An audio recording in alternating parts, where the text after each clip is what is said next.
여러분, 반갑습니다. 붓다의 복과 지혜입니다. 오늘 우리는 돌로 쌓은 사원 하나를 보러 가는 것이 아니라 한 시대 사람들이 믿었던 우주의 중심으로 들어갑니다. 부처님께서는 밖에서 부처를 찾지 말고 지금 이 자리에서 법을 보라 고 하셨습니다. 그런데 천년 전 사람들은 그 깨달음의 세계를 돌과 탑과 공간 속에 새겨 넣었습니다. 그곳이 바로 앙코르와트입니다. 한때는 힌두의 신들이 머물던 자리였고, 이후에는 부처와 보살이 들어앉은 자리. 종교는 달라졌어도 진리를 향한 인간의 갈망은 하나였습니다. 중앙탑은 수미산이 되고, 네 개의 탑은 히말라야가 되며 그 모든 것이 말합니다. 우주의 중심은 돌이 아니라 깨달음을 향한 마음 그 자체다. 오늘과 내일 우리는 이 거대한 사원을 통해 캄보디아 불교의 역사뿐 아니라 부처님 가르침이 공간 속에서 어떻게 숨쉬는지를 함께 바라보려 합니다. 지금부터 우주의 중심이 바로 앙코르와트다. 그 깊은 이야기를 시작하겠습니다. 그럼 우주의 중심이 바로 앙코르와트다. 그 여정을 함께 해볼까요? 앙코르와트가 불교 사원으로 막 바뀌던 어느 날, 한 젊은 승려가 중앙탑 아래에서 오랫동안 합장을 하고 있었습니다. 그는 먼 시골에서 수행하러 올라온 사람이었습니다. 사람들은 그에게 말했습니다. 이곳이 수미산이고 이 탑이 우주의 중심이다. 그러니 여기서 기도하면 가장 큰 공덕을 얻는다. 젊은 승려는 그 말을 믿고 매일같이 같은 자리에 앉아 하늘로 쌓아 올린 듯한 중앙탑만을 바라보며 수행했습니다.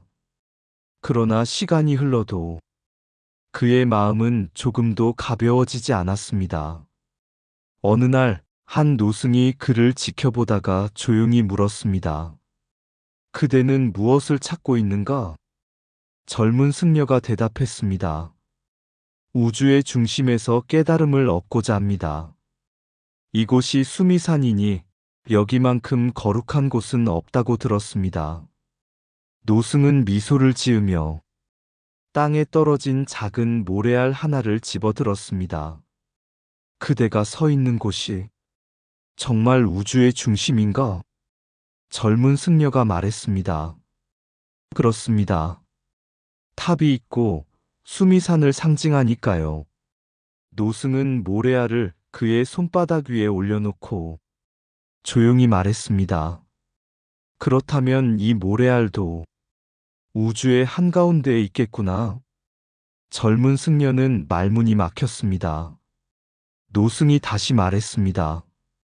부처님께서는 수미산을 쌓으라 하지 않으셨다. 중심을 옮기라 하셨다. 밖의 중심이 아니라 집착이 무너진 자리 그곳이 중심이다. 그때서야 젊은 승려는 처음으로 높은 탑이 아니라 자기 마음 안에서 요동치던 공덕에 대한 욕망을 보았습니다. 그는 그날부터 중앙탑이 아닌 마을로 내려가 병든 이들과 함께했고 굶주린 아이들에게 밥을 나누어 주었으며 사람들의 분노와 슬픔을 들어주기 시작했습니다. 그리고 어느 흐린 저녁, 그는 문득 이런 생각이 들었습니다. 탑은 그대로인데 내 마음의 무게만 사라졌구나. 그때 노승이 다시 그에게 말했습니다. 그 순간이 바로 그대가 우주의 중심에 선 순간이다. 우주의 중심은 장소가 아니라 집착이 사라진 자리. 수미산은 돌로 쌓아도 되지만 참된 중심은 오직 마음에서만 일어난다. 앙코르와트는 중심을 상징하지만 부처님은 그 상징에 머물지 말라 가르치셨다. 아주 오래전 앙코르의 들판에 처음 돌을 쌓던 날 사람들은 말했습니다. 이곳은 비슈누 신의 집이 될 것이다. 이 탑은 신이 내려오는 계단이 될 것이다. 왕은 힌두의 왕이었고 백성들은 신의 뜻을 따르는 것이 곧 나라를 지키는 일이라 여겼습니다. 그래서 돌은 신을 향해 쌓였고 조각은 신의 얼굴을 닮아 태어났습니다. 이때의 앙코르와트는 신을 위한 사원이었습니다. 그러나 100년, 200년이 흐르는 동안 왕은 바뀌고 사상도 바뀌고 사람들의 고통은 더 분명해졌습니다. 전쟁이 이어졌고 백성은 지쳤으며 신에게 바친 제사는 늘어났지만 사람의 눈물은 줄어들지 않았습니다. 그 무렵 한 왕이 이런 말을 합니다. 신을 더 높이 모셨는데도 사람의 고통은 왜 줄지 않는가? 그때 한 늙은 승려가 조용히 대답합니다. 신은 하늘에 있지만 고통은 땅 위에 있기 때문입니다. 이 왕이 바로 자야바르만 7세였습니다. 왕은 깨달았습니다. 내가 신을 섬겨왔지 백성의 고통은 섬기지 않았다. 그는 왕위에 오르자마자 칼보다 먼저 불경을 올렸고 정복보다 먼저 자비를 선택했습니다. 그리고 명을 내립니다. 비슈누의 얼굴을 지워라. 그 자리에 부처님의 얼굴을 새겨라. 돌을 깨뜨린 것이 아니라 사람들의 믿음을 바꾼 순간이었습니다. 비슈누였던 상은 부처님으로 다시 태어났고 신의 미소는 중생을 구제하는 미소로 바뀌었습니다. 이것이 바로 앙코르와트의 종교적 전환이었습니다. 사람들은 수군거렸습니다. 신을 버리면 나라가 망하지 않을까? 그때 왕은 이렇게 말합니다. 부처님은 나라를 지켜주지 않는다. 다만 사람이 사람답게 살도록 만든다. 나는 그 나라를 만들고 싶다. 이후 왕은 사원만 지은 것이 아니라 병원을 짓고 다리를 놓고 굶주린 자에게 곡식을 나누고 전쟁 포로를 풀어주었습니다. 그때부터 앙코르와트는 신을 부르는 성전이 아니라 고통을 껴안는 불국토가 되었습니다. 그러나 부처님께서는 이 모든 변화조차도 붙잡지 말라 하셨습니다. 힌두도 형상이며 불상도 형상이다. 형상에 머물면 진리는 멀어진다. 그래서 앙코르와트는 이렇게 말없이 서 있습니다. 신도 변했고 왕도 변했으며 사원도 역할을 바꾸었다. 그러나 고통에서 벗어나고자 하는 마음만은 단 한 번도 변한 적이 없었다. 힌두에서 불교로의 전환은 종교의 승리가 아니라 자비로의 이동이었다. 비슈누가 부처로 바뀐 것은 조각의 변화가 아니라 신에게 의지하던 마음이 스스로를 돌아보는 마음으로 바뀐 사건이었다. 자야바르만 7세의 불교 국가는 부처님을 높인 나라가 아니라 사람의 고통을 가장 먼저 본 나라였다. 신을 하늘에 두면 기도는 늘지만 사람을 가운데 두면 고통이 줄어든다.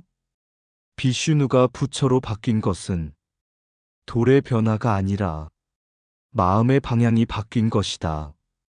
왕이 부처를 믿은 것이 아니라 고통을 먼저 본 순간 이미 불국토는 시작되었다. 신은 높이면 신이 되지만 사람을 높이면 부처가 된다. 사원이 신의 집일 때 백성은 밖에 있었고 사원이 부처의 집이 되자 백성이 안으로 들어왔다. 조각상을 바꾸는 것은 쉽다. 그러나 세상을 바꾸는 것은 자비 하나로만 가능하다. 정복은 땅을 얻지만 자비는 사람을 얻는다. 기도가 많아도 눈물이 마르지 않는 나라는 아직 부처를 만나지 못한 나라다. 부처님은 나라를 지켜주지 않지만 나라가 사람을 해치지 않게 만든다. 형상은 힌두로도 서고 불상으로도 서지만 진리는 오직 내려놓음 위에만 선다. 신에게 바친 재물은 하늘로 올라가지만 중생에게 베푼 자비는 윤회의 사슬을 끊는다. 탑이 높아졌다고 깨달음이 가까워지는 것은 아니며 집착이 낮아질 때 비로소 길은 열린다. 불국토는 돌로 짓는 것이 아니라 고통을 외면하지 않는 마음으로 이루어진다. 왕이 바뀌는 것은 역사이지만 고통을 바라보는 눈이 바뀌는 것은 깨달음이다. 신의 시대는 지나가도 자비의 시대는 사라지지 않는다. 왜냐하면 고통이 존재하는 한 부처의 길도 끝나지 않기 때문이다. 앙코르와트가 거의 완성되었을 무렵 한 젊은 석공이 중앙탑 꼭대기에 올라 아래를 내려다보며 이렇게 말했습니다. 보십시오, 스님. 동서가 1.5km, 남북이 1.2km. 이 세상에 이런 사찰이 또 어디 있겠습니까? 이건 인간의 힘이 아니라 우주의 힘으로 만든 사찰입니다. 그는 자부심으로 가득 차 있었습니다. 자신이 쌓은 돌이 우주의 중심이 되었다고 믿고 있었기 때문입니다. 그때 그를 따라 천천히 계단을 올라온 노승이 조용히 탑 아래를 함께 바라보다 말했습니다. 참 크구나. 그러나 내 마음은 이보다 더 좁아지고 있구나. 젊은 석공은 이해하지 못했습니다. 이토록 큰 사찰이 완성되었는데 어찌 제 마음이 좁아졌다는 것입니까? 노승은 아무 말 없이 발 아래를 걷는 개미 한 마리를 가리켰습니다. 저 작은 생명에게도 이 사찰은 끝없는 세계다. 그러나 저 개미는 이 사찰이 세계에서 가장 크다는 것을 전혀 알지 못한다. 젊은 석공은 그제야 자기가 보고 있던 크기가 비교 속에서만 존재하는 것임을 어렴풋이 느끼기 시작했습니다. 그들은 중앙탑 아래로 내려왔습니다. 사람들은 말했습니다. 중앙탑 높이 65m, 신의 세계에 가장 가까운 탑이다. 그러나 노승은 이렇게 말했습니다. 저 탑은 하늘에 가깝지만 사람의 고통에는 아직 멀다. 그리고는 병으로 쓰러진 아이 곁에 앉아 조용히 물을 먹이며 말했습니다. 부처님께서 높이 계셨던 것이 아니라 낮은 곳으로 내려오셨기에 세상은 그분을 기억하는 것이다. 그날 이후 젊은 석공은 탑이 아니라 사람의 얼굴을 먼저 바라보게 되었습니다. 사람들은 또 말했습니다. 이 사찰은 인도의 나란다보다도 더 크고 동남아에서 가장 거대한 불교 유적이다. 그 말을 들은 노승은 조용히 웃으며 말했습니다. 사찰의 크기로 불교의 깊이를 잴 수 있다면 깨달음은 자로 측정하면 될 일이다. 그리고 이렇게 덧붙였습니다. 나란다가 무너진 것은 작아서가 아니라 그 안에 수행이 멈췄기 때문이다. 앙코르와트도 언젠가는 무너질 것이다. 그러나 자비 하나를 남긴다면 그 자리는 다시 불국토가 될 것이다. 그 순간 젊은 석공의 눈에 처음으로 사찰의 균열이 보이기 시작했습니다. 그리고 동시에 자기 마음속 균열도 함께 보이기 시작했습니다. 그날 밤 그는 노승에게 물었습니다. 스님, 이처럼 거대한 사찰을 왜 지어야 했습니까? 노승은 이렇게 대답했습니다. 사람들이 크기에 놀라 잠시 고개를 들게 하려 함이었다. 그러나 오래 고개를 들고 있으면 반드시 목이 아프다. 그때 사람들은 자연히 다시 아래를 보게 된다. 부처님은 바로 그 아래에 계신다. 앙코르와트의 크기는 깨달음이 아니라 깨달음으로 향하게 하는 방편이다. 중앙탑의 높이는 하늘과의 거리이지 해탈과의 거리는 아니다. 사찰이 아무리 커도 고통받는 중생 하나를 외면한다면 그곳은 아직 불국토가 아니다. 부처님은 가장 높은 곳이 아니라 가장 낮은 곳으로 내려오신 분이다. 사찰이 아무리 넓어도 자비가 한 걸음 나아가지 않으면 그곳은 아직 불국토가 아니다. 동서 1.5km는 잴 수 있어도 한 생의 고통은 자로 잴 수 없다. 탑이 높아질수록 사람은 더 고개를 들어야 하고 고개를 더 들수록 자기 마음은 더 보이지 않게 된다.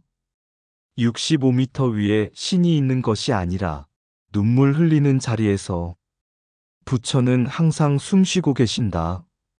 가장 큰 사찰을 지었다고 하여 가장 큰 깨달음이 생기는 것은 아니다. 나란다를 넘는 크기는 숫자의 승리일 뿐 진리의 승리는 아니다. 사람들은 돌의 무게를 자랑하지만 부처님은 한 방울 자비의 무게를 더 무겁게 여기신다. 사찰의 크기는 역사에 남지만 한 번의 자비는 윤회를 끊는다. 크다는 말은 비교에서 나오고 깨달음은 비교가 사라질 때 열린다. 중앙탑은 하늘을 향해 솟았지만 부처님의 길은 땅을 향해 내려온다. 사람은 위대한 건축을 만들 수 있지만 위대한 해탈은 오직 내려놓음으로만 이룬다. 우주를 담은 사찰이 있어도 한 중생을 품지 못하면 그 우주는 텅 빈 것이다. 높은 탑은 사람을 놀라게 하지만 낮아진 마음만이 사람을 살린다. 돌로 쌓은 세계는 무너져도 자비로 지은 세계는 무너지지 않는다. 앙코르와트가 위대한 이유는 크기 때문이 아니라 그 크기마저도 언젠가는 무너질 것을 인정한 무상 위에 서 있기 때문이다. 앙코르와트의 5개의 탑이 모두 완성된 날, 왕은 중앙탑 아래에 서서 이렇게 선언했습니다. 이곳이 곧 수미산이며 이 사찰이 바로 우주의 중심이다. 사람들은 환호했고 신하들은 고개를 깊이 숙였습니다. 백성들은 말했습니다. 이제 우리는 우주의 한가운데에서 살게 되었다. 그날 해질 무렵 한 수행승이 조용히 중앙탑을 바라보고 있었습니다. 그는 히말라야를 넘어 인도의 사원과 숲속 수행처들을 떠돌다 이곳까지 온 사람이었습니다. 그에게 한 젊은 관리가 다가와 물었습니다. 스님, 이 탑이 수미산이고 이 4개의 탑이 히말라야라 하니 이곳이 곧 우주의 중심 아닙니까? 스님은 잠시 침묵하다가 땅 위에 작은 원 하나를 그렸습니다. 이것이 무엇처럼 보이는가? 작은 세계 같습니다. 스님은 다시 더 큰 원을 그렸습니다. 그렇다면 이것은 무엇인가? 더 큰 세계입니다. 그때 스님은 조용히 이렇게 말했습니다. 그대의 마음은 지금 어디에 중심을 두고 있는가? 젊은 관리는 아무 대답도 하지 못했습니다. 사람들은 말했습니다. 중앙탑은 수미산이니 우주의 가장 높은 중심이다. 그러나 스님은 이렇게 말했습니다. 수미산이 가운데 있다고 해서 그곳에 서 있는 자가 곧 중심이 되는 것은 아니다. 탑을 중심으로 삼으면 마음은 또 하나의 가장자리가 된다. 그리고 스님은 병든 아이 곁에 앉아 아이의 손을 잡고 말했습니다. 부처님께서 머무는 중심은 언제나 고통이 도는 자리였다. 사람들은 또 말했습니다. 4개의 탑은 히말라야를 상징한다. 그러니 이곳에는 세계의 모든 신성과 기운이 모였다. 그 말을 들은 스님은 멀리 무너진 돌무더기를 가리키며 말했습니다. 히말라야도 언젠가는 낮아지고 탑도 언젠가는 무너진다. 그러나 고통은 지금 이 순간에도 일어나고 자비도 지금 이 순간에 일어난다. 그리고 이렇게 덧붙였습니다. 그러므로 우주의 중심은 높은 곳에 있지 않고 지금 숨 쉬는 이 자리에서 일어나고 사라진다. 젊은 관리는 마침내 물었습니다. 그렇다면 스님, 진정한 우주의 중심은 어디입니까? 스님은 미소 지으며 자기 가슴을 가리키지도 않았고 앙코르와트를 가리키지도 않았습니다. 대신 이렇게 말했습니다. 중심을 찾는 마음이 사라지는 자리, 그곳이 곧 중심이다. 그날 이후 사람들은 여전히 중앙탑을 수미산이라 불렀고 네 개의 탑을 히말라야라 불렀습니다. 그러나 어떤 이들은 탑보다도 더 낮은 곳에서 부처님의 숨결을 느끼기 시작했습니다. 물 깃는 여인의 허리 굽은 자세에서 병든 아이를 업은 어머니의 등에서 굶주린 이를 위해 자신의 밥을 덜어내는 손에서 그 순간 앙코르와트는 더 이상 돌로 만든 우주의 중심이 아니라 사람의 자비로 살아 움직이는 중심이 되었습니다. 수미산은 형상의 중심이고 부처님은 고통의 현장을 중심으로 삼으셨다. 히말라야는 흔들리지 않는 상징처럼 보이지만 부처님께서는 흔들리는 중생을 향해 오셨다. 이곳이 우주의 중심이다라는 말은 공간의 선언이 아니라 마음을 어디에 두느냐의 선언이다. 중심을 세우는 순간 이미 가장자리가 생기고 중심을 버리는 순간 모든 곳이 중심이 된다. 수미산이 가운데 서 있어도 집착이 서 있는 곳은 아직 중심이 아니다. 히말라야가 아무리 높아도 중생의 눈물보다 높은 곳에는 부처님이 계시지 않는다. 중앙탑은 우주의 중심을 상징하지만 부처님은 고통이 머무는 자리를 늘 중심으로 삼으셨다. 중심을 세우는 순간 가장자리가 생기고 중심을 버리는 순간 모든 곳이 중심이 된다. 수미산은 돌로도 세울 수 있지만 해탈은 오직 내려놓음으로만 세워진다. 히말라야는 흔들리지 않는 듯 보이나 부처님의 길은 흔들리는 존재를 향해 움직인다. 이곳이 우주의 중심이다라는 말은 공간의 선언이 아니라 마음의 방향에 대한 고백이다. 탑이 중심이 되면 사람은 변두리가 되지만 사람이 중심이 되면 그곳이 곧 불국토다. 부처님은 수미산 위에 앉지 않으시고 번뇌 한가운데에 앉으셨다.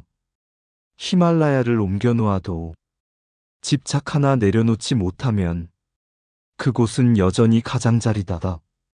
우주의 중심을 찾으려는 마음이 사라질 때 그 자리가 곧 중심이 된다. 높음은 비교에서 태어나고 깨달음은 비교가 사라질 때 열린다. 수미산은 세계를 바치지만 자비는 윤회를 바친다.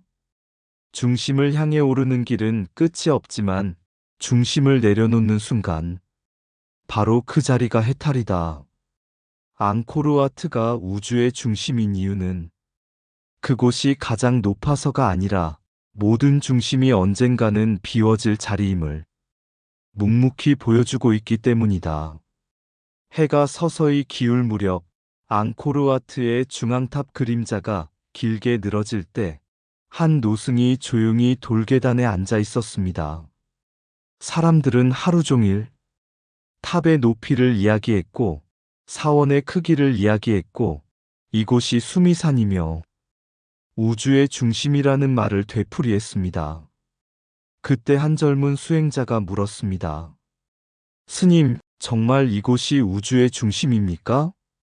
노승은 탑을 올려다보지 않고 자그마한 연못의 물결을 바라보며 말했습니다. 저 물결의 중심은 어디에 있는가? 젊은 수행자는 한참을 바라보다 작게 흔들리는 물결들 사이에서 도무지 중심이라고 할 만한 곳을 찾지 못했습니다. 노승이 그제야 말했습니다. 중심은 원래 찾을 수 없는 것이다. 찾을 수 있다면 그것은 이미 형상이 된다. 노승은 천천히 일어나 사원 밖으로 걸어 나갔습니다. 그가 멈춘 곳은 병든 아이가 누워있는 움막 앞이었습니다. 노승은 아이의 이마에 손을 얹고 조용히 숨을 맞추었습니다. 그리고 이렇게 말했습니다. 부처님께서 이 땅에 오셨을 때 수미산을 찾으러 오신 것이 아니고 히말라야를 세우러 오신 것도 아니었다. 단지 고통을 알아보러 오셨다. 그 순간 우주의 중심이라 불리던 중앙탑보다 아이의 가느다란 숨소리가 훨씬 크게 울렸습니다. 앙코르와트는 말이 없습니다. 그러나 수천 년 동안 이렇게 말없이 가르칩니다.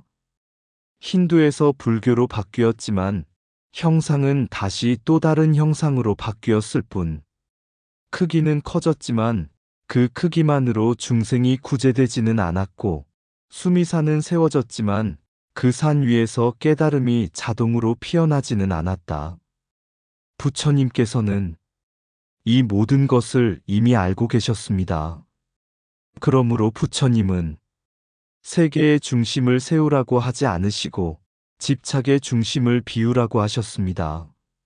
사람은 묻습니다. 그렇다면 앙코르와트는 무엇입니까? 노승은 이렇게 대답할 것입니다.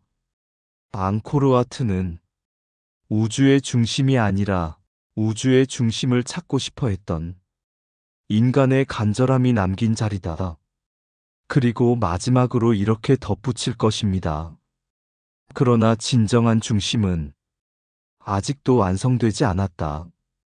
오늘도 누군가가 고통을 외면하지 않는 순간 그 자리에 잠시 나타났다 또 사라진다.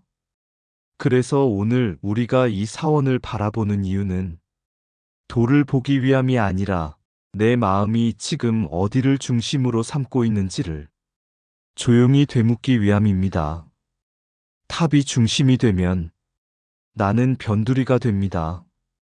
내가 중심이 되면 세상은 끊임없는 다툼이 됩니다. 그러나 고통을 덜어주는 마음이 중심이 될 때 그곳이 바로 부처님이 말씀하신 참된 불국토입니다. 우주의 중심은 탑 위에 있지 않고 지금 누군가의 고통을 마주하는 당신의 마음 깊은 곳에 있다. 돌 위에 돌을 쌓아 사람들은 중심을 세우고 하늘에 닿을 듯한 탑 위에 자신의 믿음을 올려놓았다. 수미산이라 불렀고 히말라야라 이름 지었으며 이곳이 곧 우주의 심장이라 말했다. 그러나 천년의 바람이 스치자 신의 얼굴은 부처로 바뀌고 부처의 얼굴마저 침묵 속으로 스며들었다. 높이는 남았으나 중심은 남지 않았고 형상은 남았으나 주인은 남지 않았다. 그때 부처님은 탑 위가 아니라 먼지 속에 주저앉은 한 아이의 이마 위에 앉아 조용히 손을 얹으셨다. 중심은 위에 있지 않다. 중심은 낮아진 곳에 있다. 수미산이 무너져도 눈물 하나 닦아주는 손길은 남고 히말라야가 사라져도 밥 한 술 내어주는 자비는 남는다. 돌은 크기를 자랑하지만 자비는 소리를 내지 않는다. 그러나 세상을 떠받치는 것은 언제나 조용한 것들이다. 오늘도 누군가는 앙코르와트에서 우주의 중심을 찾고 다른 누군가는 병든 어머니의 손을 잡으며 중심을 잇는다. 그 사이 어디쯤 부처님은 말씀 없이 고통 곁에 서 계신다. 우주의 중심은 탑의 꼭대기가 아니라 지금 이 순간 고통을 외면하지 않는 한 사람의 마음이다. 이상 붓다의 복과 지혜였습니다. 오늘도 복지 구족한 날 되세요. 구독과 좋아요는 붓다의 복과 지혜를 밝히는 큰 자비의 등불이 됩니다.